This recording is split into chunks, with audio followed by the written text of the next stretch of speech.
परंतु हमारी बीएसएनएल की तरफ से पूरी सैलरी रोकी हुई है। एक साल की तनख्वाह नहीं मिली हुई है। हाँ, ये बिल्कुल सच कह रहे हैं, इनकी सैलरी बकाया है। सरकार कहती है कि कोरोना महामारी में किसी भी कर्मचारी का वेतन नहीं रुकना चाहिए, लेकिन बीएसएनएल में ठेके पर कार्यरत इन कर्मचारियों को पिछले 1 साल से वेतन नहीं दिया गया, जिसके चलते आज इनका गुस्सा फूट पड़ा। ये तस्वीरें सोनीपत के सेक्टर 15 स्थित बीएसएनएल भवन की है, जहां ठेके पर काम करने वाले कर्मचारियों ने धरना प्रदर्शन किया और सरकार के खिलाफ जमकर नारेबाजी भी की। इस मौके पर कर्मचारियों ने कहा कि कोरोना संकट के बावजूद 1 साल से उन्हें तनख्वाह नहीं मिली, जिसके चलते अब उनका परिवार भुखमरी के कगार पर आ गया। सर इसलिए करे, हमें हमारा 1 साल का पैसा नहीं मिल लिया है। और किस चीज में काम करते हो आप? है? किस चीज में काम करते हैं? सिक्योरिटी गार्ड में। बीएसएनएल। फिर क्या कहते हैं कर्मचारी, क्यों नहीं? कर्मचारी ये कहते हैं अब भाई मिलेगा अब तो इस कब मिलेगा, हमारे को ये भी तो आश्वासन होना चाहिए कब मिलेगा, कब देंगे। आश्वासन कोई नहीं देता? कोई नहीं देता। क्या कहते हैं अधिकारी?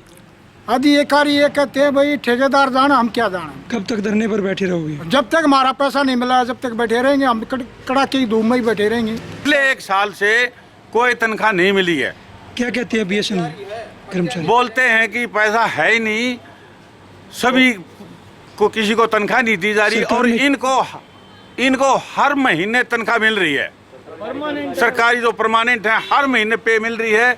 हम कोविड-19 में ड्यूटी किया, हमने एतवार को भी ड्यूटी किया है और एतवार वाले दिन भी ड्यूटी करने के बाद भी साल भर से तनख्वाह नहीं दे रहे, जबकि गवर्नमेंट ये कहती है इन पे दो, इनको कोविड-19 वालों को तो जरूर दो। सरकार तो ये कह रही है कि इस ऐसी महामारी के दौरान सभी को सैलरी दी जाएगी, किसी की नहीं रोकी जाएगी।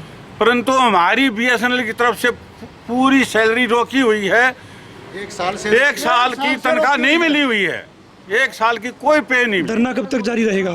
धरना अभी हमें पूरा जब तक हमारी बात नहीं मानी जाएगी अनलिमिटेड जारी रखेंगे। उधर इस पूरे मामले में बीएसएनएल के एजीएम राजपाल दहिया का कहना है कि 1 महीने की सैलरी रिलीज कर दी गई है और बाकी की सैलरी भी जल्दी ही रिलीज कर दी जाएगी।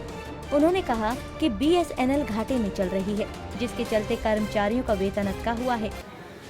हाँ, ये बिल्कुल सच कह रहे हैं, इनकी सैलरी बकाया है। लेकिन बीएसएनएल का जैसे अभी फाइनेंशियल पोजीशन के कारण काफ़ी कुछ तो लॉकडाउन के कारण, कुछ इससे पहले भी फाइनेंशियल पोजीशन थोड़ी ही डाउन थी, तो उसके कारण कंट्रैक्टर जो है उसने अपने बिल सारे सबमिट किए हुए हैं और वो ऊपर तक इनके वो गए हुए हैं। तो पेमेंट जैसे भी सीडीएल इनकी सैलरी के लिए आती रहती है, रिलीज़ करते रहते हैं। अभी 10 दिन पहले भी मेरे ख्याल 1 मंथ की इनकी सैलरी आई है और वो रिलीज़ कर दी है, इनके अकाउंट में चले गए हैं। उम्मीद है भाई जल्दी ही इनका मेरे ख्याल इकट्ठी ही पेमेंट सारी रिलीज करेंगे, क्योंकि इसकी रिपोर्ट कोई 15-20 दिन पहले कॉर्पोरेट ऑफिस ने हमारे से मांगी थी, भाई आपका क्या क्या लायबिलिटी पेंडिंग है।